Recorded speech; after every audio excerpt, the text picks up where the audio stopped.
नमस्कार। आइए सुनते हैं सुभद्रा कुमारी चौहान द्वारा लिखी कहानी देवदासी।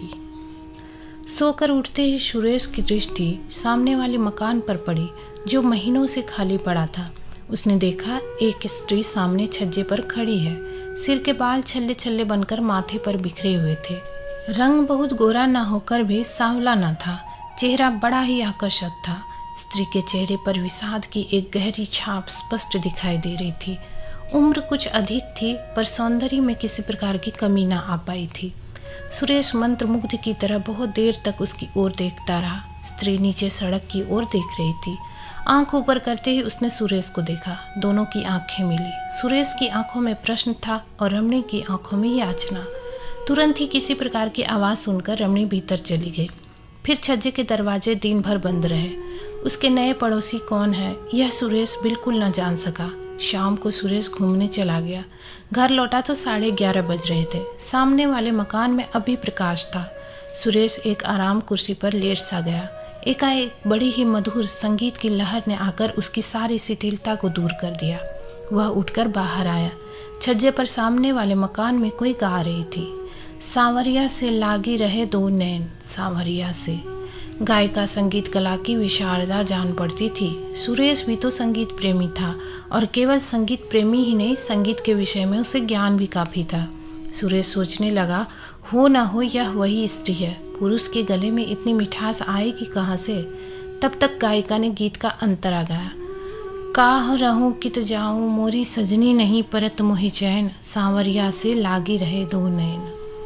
संगीत बंद हो चुका था। सुरेश कुछ देर तक टहलता रहा और थोड़ी देर में उसे एक हल्की सी चीख सुनाई पड़ी।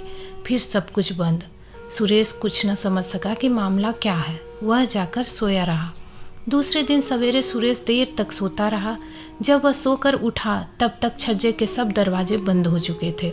दोपहर को सुरेश अपने कमरे में खड़ा था। एकाएक सामने वाले मकान की एक खिड़की का एक कांच निकल गया। सुरेश ने फिर उसी रमणी का मुंह देखा।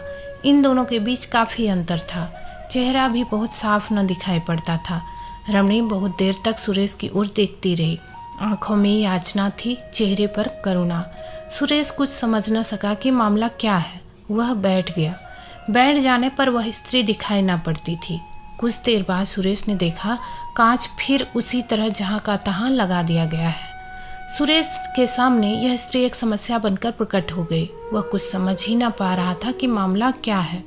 रमणी ना तो कुलवधी से जान पड़ती थी, न निर्लज वैश्या ही वह सुरेश की ओर देखती थी जरूर, पर वासना की लपट उन आँखों में नहीं थी।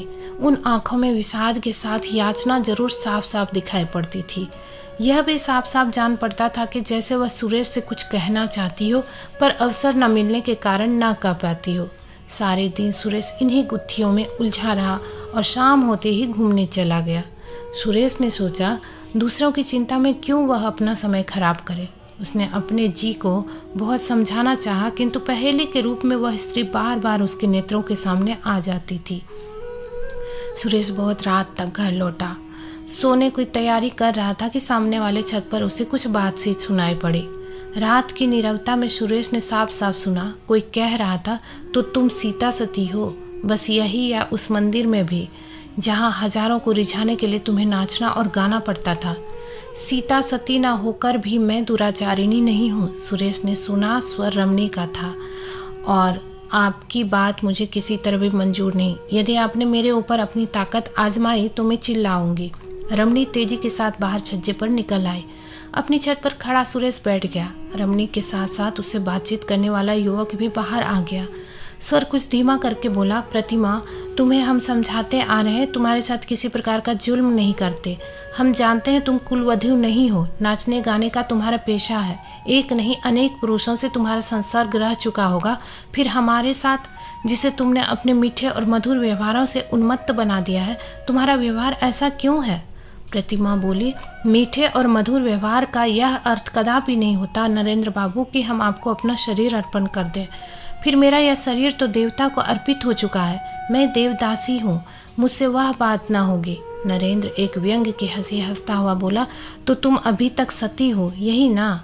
और वह पुजारी जिसके पीछे पीछे तुम प्रतिमा बात काटते हुए बोली, बस बस रहने दीजिए, आप पुजारी जी का नाम न लीजिए। वे मेरे पिता के तुल्य हैं, वे बहुत सीधे हैं।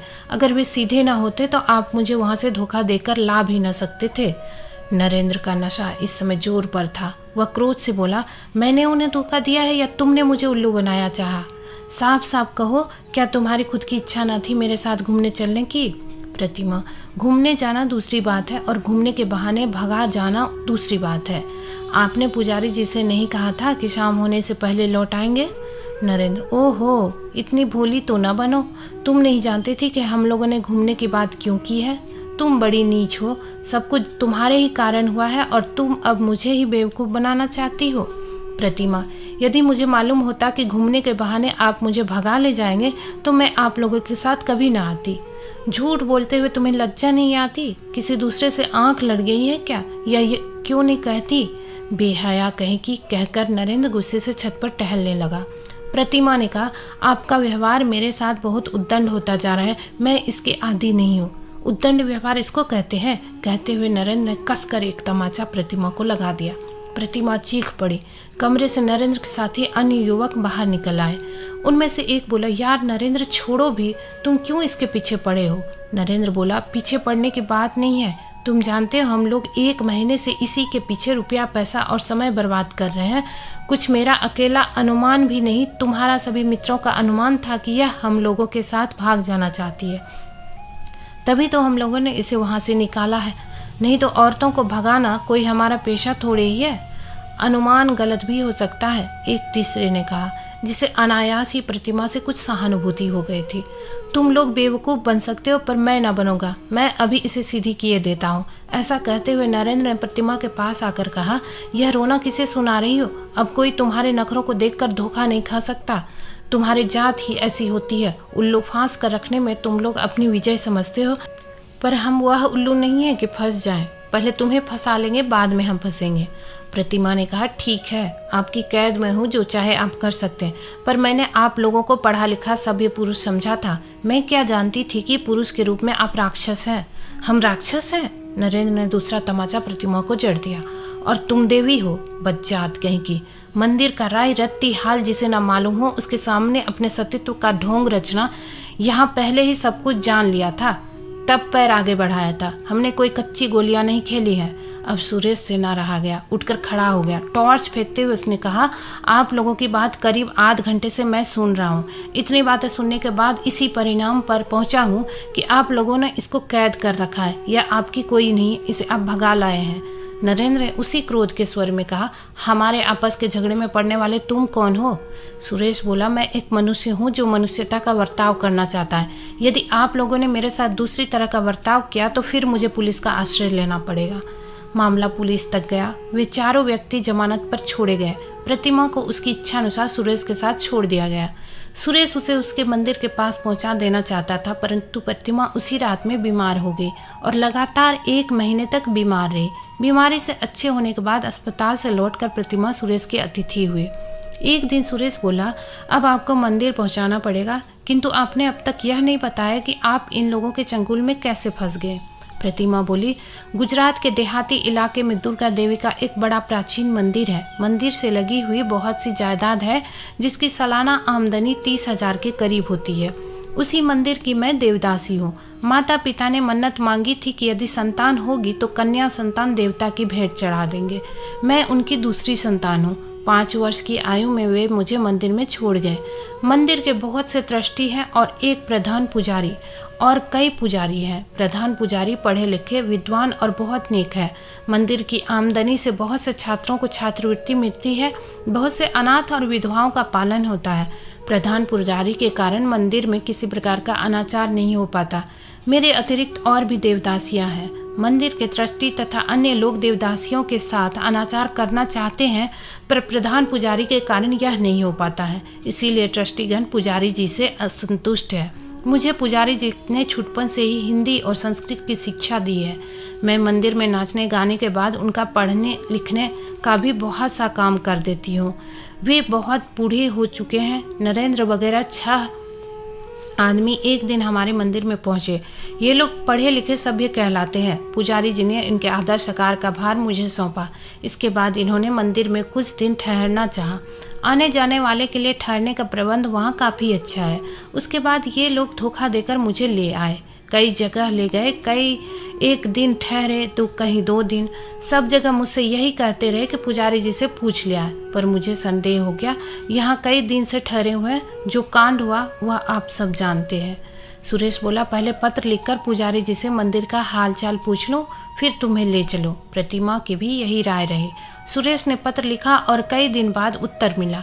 मंदिर की एक प्रधान देवदासी के अचानक गायब हो जाने से मंदिर में बड़ी गड़बड़ी मच गई है। ट्रस्टी लोगों ने प्रधान पुजारी को अलग कर दिया है। उनके स्थान पर जो प्रधान पुजारी नियुक्त हुआ है वह बड़ा अनाचारी है। अब मंदिर नहीं, अत्याचारियों का अड्डा हो रहा है। निवेदक। पत्र पढ़कर प्रतिमा ने कहा, अब मैं वहाँ जाकर क्या करूँगी? सुरेश ने कहा, फिर अब क्या करना चाहिए? हताश सी होकर प्रतिमा बोली, मैं क्या कहूँ, आप ही जानिए। सुरेश ने कहा, मेरा तो विचार है कि आप विवाह करके किसी भले आदमी की कुलवधू की तरह रहिए। प्रतिमा चौंक पड़ी। विवाह?